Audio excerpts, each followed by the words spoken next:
Greetings. It's earlier in the day, so we're being patriotic and having a cup of coffee.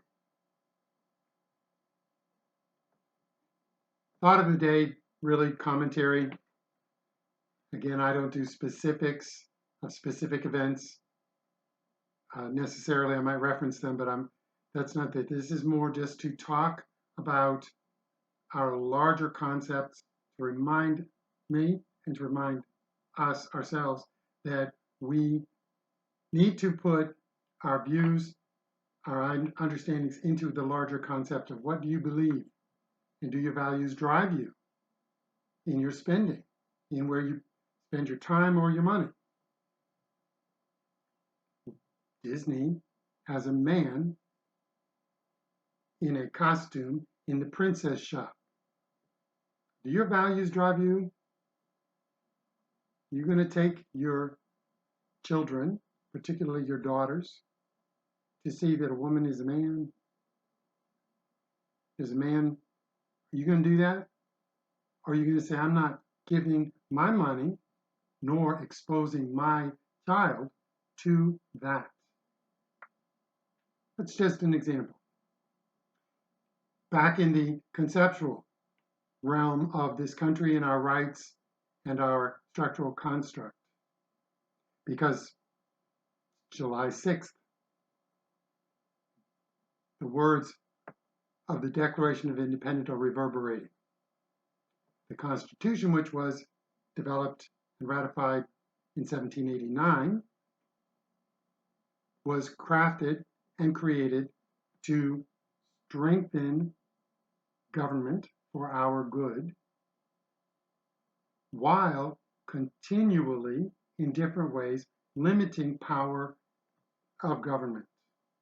One way was to have separation of powers among the legislative branch, Congress, the executive branch, the president, and the judicial branch,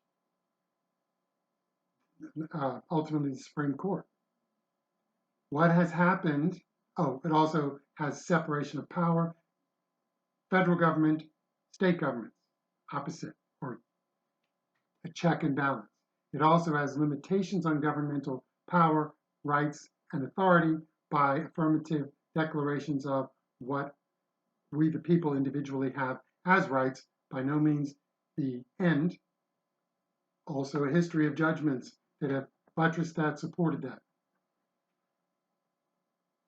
What happens when one of the branches doesn't do its job?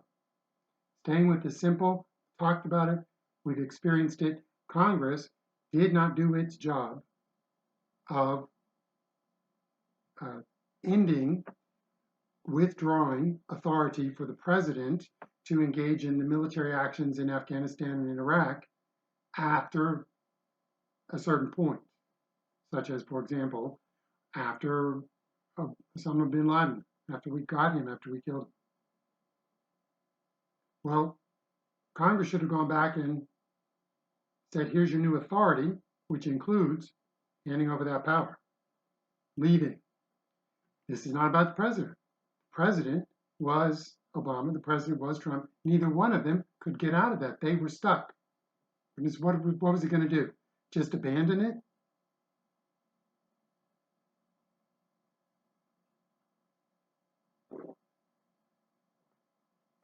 It took Joe Biden just to abandon it. What happened when Congress failed to do its job? This is a result. It didn't have to be that way, but it is a direct result of Congress failing to do its job. No way at all, in any way, does that mean Joe Biden should not face court-martial for his dereliction of duty. But Congress failed before. Here's another case, just went to the Supreme Court, where the president, through government, was going to give student loan relief to the tune of millions to millions to millions. I don't know. Was it billions? I don't know. I didn't pay attention to the details of it because it was unconstitutional. The president does not have the power to tax or to direct the spending in the large concept. That power belongs in Congress, and Congress had spoken on student loan relief. During COVID, there would be suspension of student loan repayment requirements. Congress actively decided not to give relief, but to suspend during the COVID shutdowns, lockdowns, and all of that. Biden pushed forward with it. With what? With his own creation. Ultimately, many states took the case to court and ultimately went to the Supreme Court, the co-equal branch of government, which resoundingly, 6 clear-thinking justices, said, you don't have that power and authority. What you're doing is not small within the scope of the authority that Congress gave for the president, and the government actually implements, but the authority comes from Congress. The Supreme Court said you don't have that authority. What you're doing is far beyond the scope of what Congress delegated to you.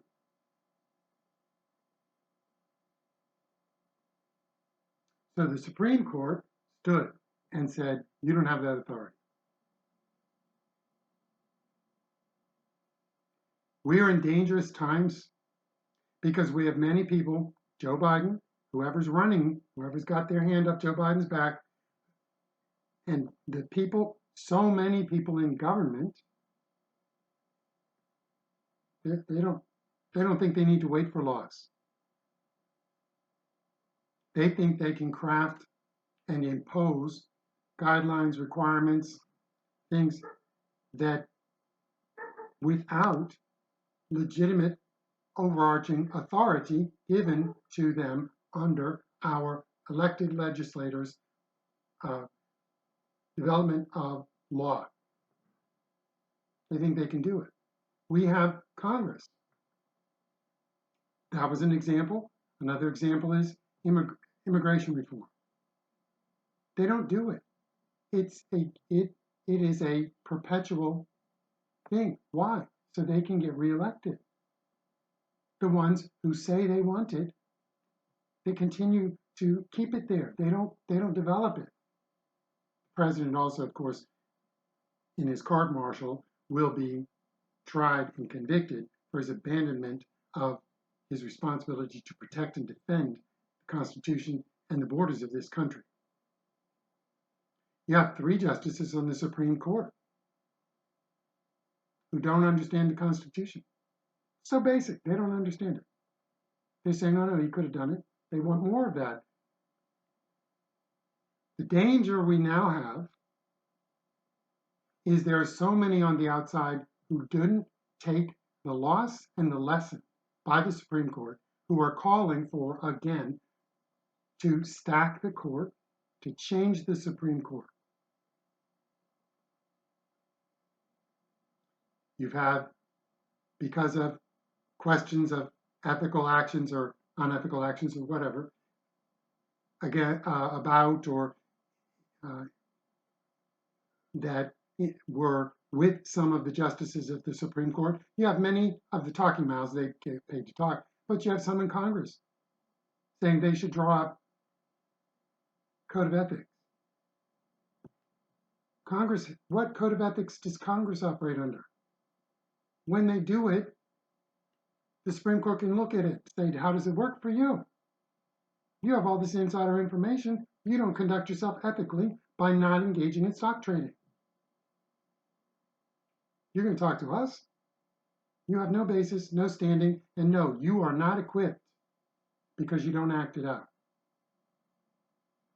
We have more people who will look to, who are trying to undermine the legitimacy of the court.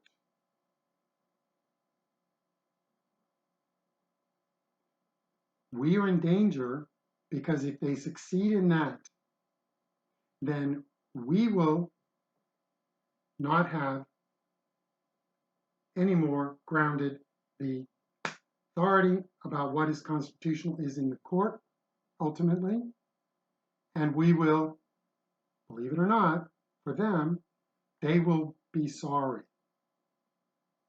because they benefit from the protections just as people they're trying to impose things on. We're in danger, very much in danger. Consider who you vote for, consider what you watch, what you expose yourself to,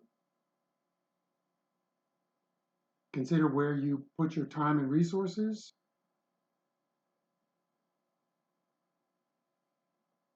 And get prepared.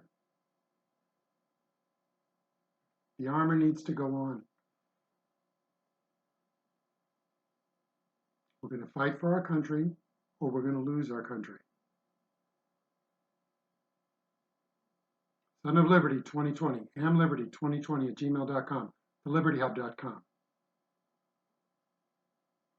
See you next time.